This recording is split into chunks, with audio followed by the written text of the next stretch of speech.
不打任何农药，蔬菜害虫就要这样治。5种天然方法，守护绿色菜园。大家好，欢迎来到小明家魔法。蔬菜生长的关键时期，往往也是各种虫害最猖狂的时候。看到菜园里的蔬菜被虫子啃食，很多朋友就想到用农药，但是用农药不仅伤身体，而且用多了虫子还会产生抗药性。今天就给大家分享一些老一辈传下来的防虫土方法，这些方法虽然简单，但效果确实不错，关键是对人体无害。菜园驱虫方法1，也许会有小伙伴往土里面拌入一些农药粉，味比较重的那种，效果的确是好，但是也有小伙伴不喜欢用的，尤其是在家庭菜园里面种点小菜的菜农，在不用农药的情况下，该如何消灭土里面的害虫呢？其实很简单，我们往底肥里面混入一些茶麸粉即可。土里面的害虫接触到或者吃到茶麸粉，就可以杀死这些害虫。当然，如果忘记在底肥中混入茶麸粉了，我们在后续可以用茶麸水灌根，也可以达到驱赶或者杀死土壤中害虫的效果。蜗牛这种虫害普通药物还真就起不了作用，要用到专用药物，但农村有很多种植户什么药物都不用，照样能够防治蜗牛，那就是在蔬菜根部周围以及蔬菜地的周围全部撒上生石灰。因为蜗牛是软体动物，身体全靠水分维持生命，而且蜗牛只会爬，在地上撒施生石灰后，只要蜗牛爬行时碰到生石灰，身体就会因脱水而干枯。危害蔬菜的害虫主要有2类，一类是日常可以看到的害虫，另外一类是土里面的害虫，也就是说，害虫可以钻到土里面，危害蔬菜的根系，从而影响蔬菜的生长。在种植蔬菜的时候，必须要考虑到驱赶土里面的害虫。菜园驱虫方法2，辣椒都知道有很强的刺激性气味，这种味道可以直接驱赶蚜虫和小黑飞，而且辣椒泡水后产生的辣椒水可以直接杀死虫卵，是很好的防治害虫的神器。准备辣度较高的辣椒，比如朝天椒、小米辣等品种，切成小段放入榨汁机中榨出汁液。其次，将辣椒叶放入干净的瓶子里，往里加清水，以1:30倍进行兑水，静置1天，找一个过滤网，将辣椒水过滤到新的容器里，去掉辣椒渣。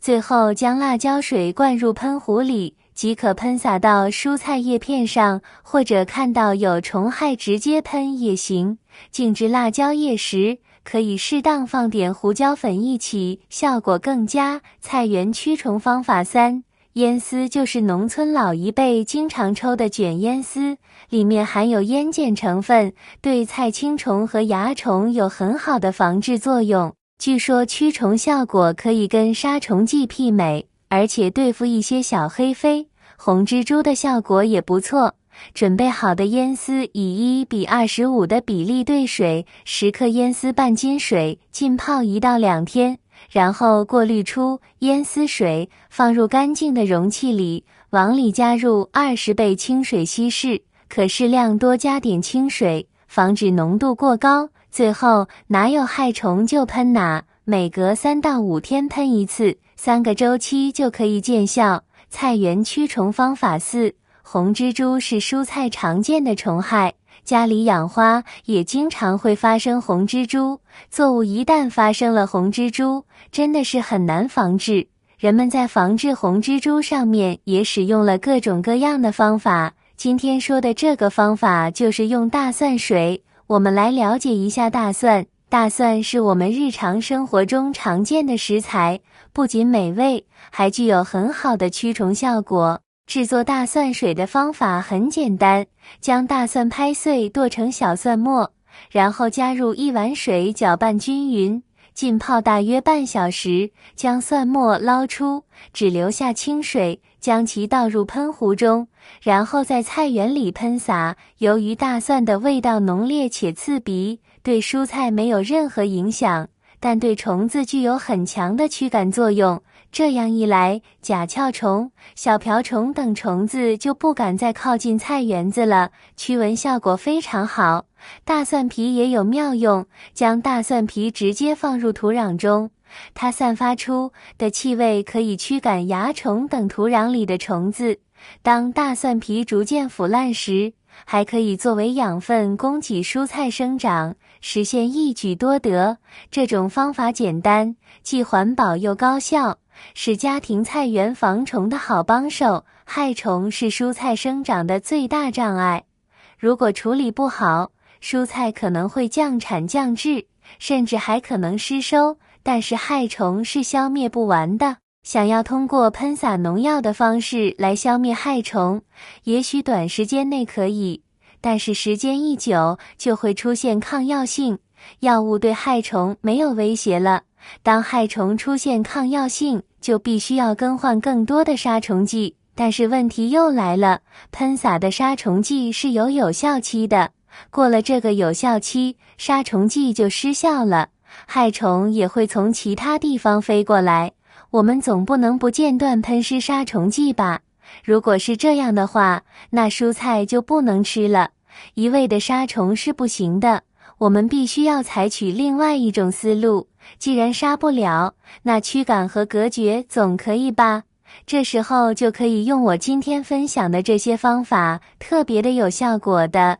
使用中可能会碰到的常见问题：问，这些方法防虫效果真的好吗？答，效果是肯定有的，但需要坚持。比如说辣椒水喷洒，不是喷一次就能把虫子都赶跑，要多喷几次。你也可以几种方法一起用。问，用这些方法会不会影响菜的口感？答，不会的，像辣椒水、蒜水这些，喷洒后过几天就散掉了，不影响口感，反而用化学农药，那个味道可就难散了。问，下雨天后这些防虫方法还有效吗？答，下雨会冲掉药效，所以下雨后要重新喷洒，但像草木灰这样的，下雨后是一定要补洒的，要不然就没效果了。我个人觉得，种菜最重要的是安全，这些老祖宗传下来的方法，虽然见效慢点，但胜在安全，值得咱们好好学习利用。让我们一起行动起来，用这些天然方法守护我们的绿色菜园，享受健康美味的蔬菜吧。点赞关注我哦，更多园艺小知识等你来发现。以上就是菜园种植蔬菜常用的防虫方法，如果有不想使用农药的朋友，不妨试试上面这些防虫方法。如果你有更好的方法，不妨分享一下哦。感谢您的支持和鼓励，谢谢大家了，我们明天视频再见。